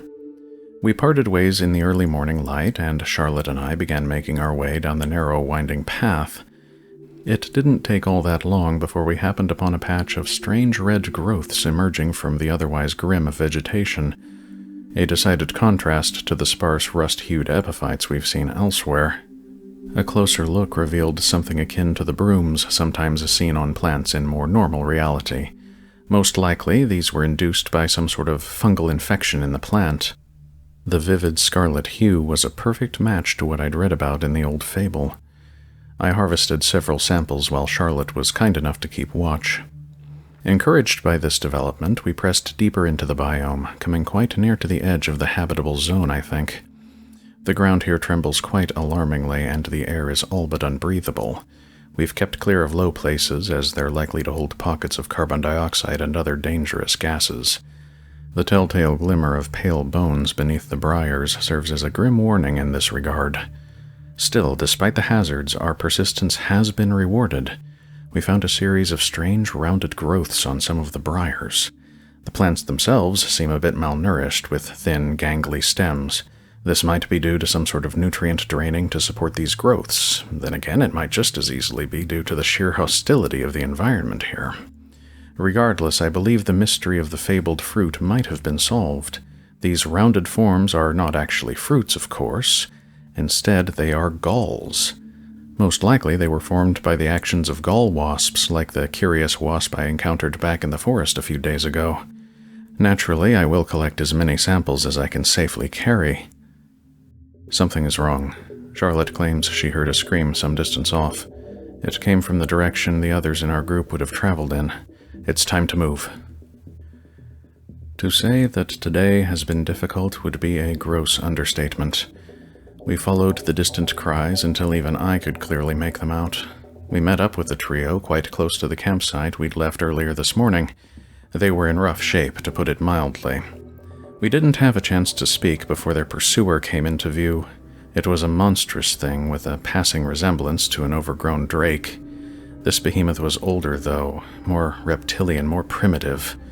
At least it felt like something older, something that hadn't changed much in the eons since the Permian extinction, something that should have died out but persisted in this hellish haven hidden away from the saner realms of reality, a reptilian horror adorned with what looked like twisted fungal growths along its back. As yet, we have no name for this monstrosity.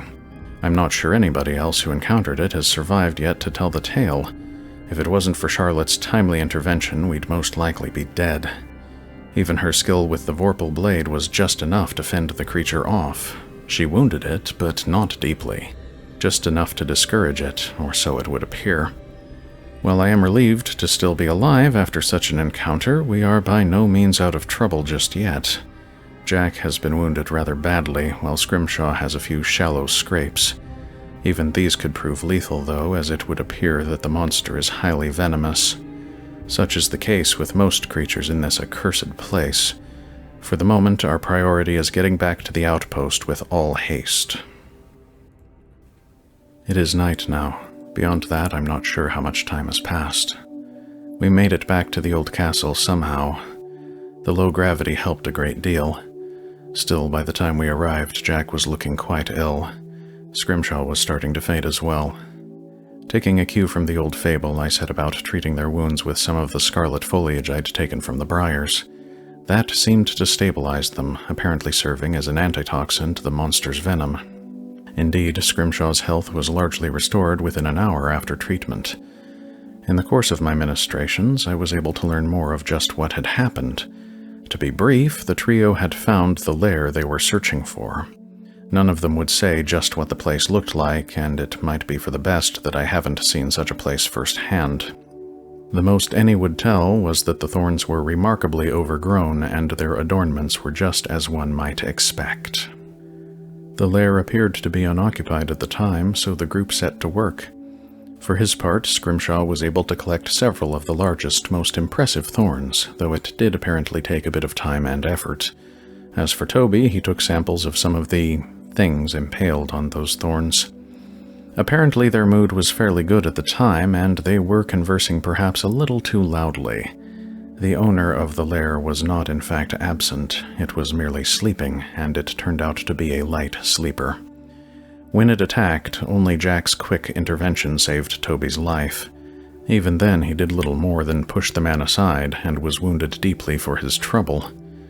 Scrimshaw employed one of the thorns he'd collected as a makeshift weapon against the creature. This gave them a chance to escape, though it was a near thing, and he wasn't left unscathed. As I sit here now, I'm looking over the large gulls I collected only this morning. Their color seems to be fading already, turning from a reddish pink towards a dull, murky brown. It isn't much of a shift yet, but the degradation does seem to be accelerating. I'll have to work quickly and see if I might test the other part of the fable. Granted, I wouldn't have wanted anybody to be wounded simply to test the healing potential of such a sample, but I will not hesitate to try and use it under the circumstances. It is good to be home after a very long and eventful trip. Much has happened in the days since we left that outpost on the edge of the Briarlands, the Hell of Thorns so aptly named. As it turned out, the old fable of the healing fruit was largely accurate. Jack's wounds essentially closed up overnight, leaving only the faintest of scars. Scrimshaw's relatively shallow wounds practically vanished as I watched. As for the galls themselves, they rotted away to blackened husks within a day of harvesting. The red foliage has kept fairly well, though, and I've had a chance to analyze the samples properly since our return home. Regarding the return itself, we were able to gain a considerable amount of aid in traveling back across the Drakenbriar. Several of the gem hunters were quite interested in our story. They might not have believed us if it weren't for the evidence we'd provided, courtesy of my photoeidetic device. The documented discovery of a creature like that monstrosity has already created something of a sensation within the community of liminal biome explorers. Toby has capitalized on this sensation, publishing his research into what is apparently a grim symbiosis between the butcherbriar and several draconid species. Scrimshaw allowed one of his thorn trophies to be dissected and analyzed, and it revealed a most interesting structure. The thorn is covered in minuscule pores leading into a center of spongy material that is quite rich in antimicrobial chemicals and digestive enzymes. Apparently, the briar secretes this mixture through some of the pores on the thorn's surface, while other pores draw in the half-digested juices of whatever creature has been impaled. In essence, the butcherbriar is a carnivorous plant that relies upon lindworms and other draconids to procure its food supply. It takes a share of the creatures impaled on it, and in return it preserves the carcasses through the long winter. Toby has been gracious enough to name the rest of our little group as contributing authors on his upcoming publication. He has also taken Jack in as a research assistant. I hope the collaboration is profitable for both of them. As for the monster we encountered, scientists are still debating over its nature. In all honesty, they're still debating on a name for the creature. One of the more colorful ones I've heard suggested was the Tarask, but I don't think that will win out. Regardless, it is not my concern at this point, as I've been focused on my own research. The foliage samples I collected from the butcherbriar do indeed appear to be a sort of altered growth induced by a fungal infection of the plant tissues. They are rich in a number of exotic compounds which might easily function as poisons themselves if they were not counteracting some form of venom. As for the reason for such a development, I can only speculate at this point. It is known that all of the known draconid species are omnivorous, and the butcherbriar is likely a staple of their diet. After all, once you get through the outer layer of thorns, the stem interiors are quite spongy and soft, made for storing up moisture and nutrients to last through various disasters in the environment. So perhaps the antivenom compounds in the brooms are merely accumulations of such compounds already found at lower levels within the entire plant.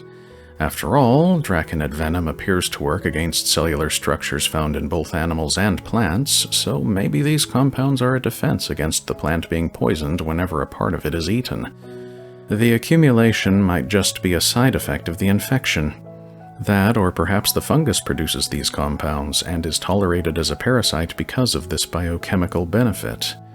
In all honesty, this mystery would take several more expeditions to unravel, and I am not particularly inclined to revisit that realm anytime soon. So I will forward my research along to both Toby and Scrimshaw and let them decide what to do with it from there. As for me, I'm content to return to my usual business for the time being, at least until Charlotte grows restless and in need of another venture into the liminal biomes.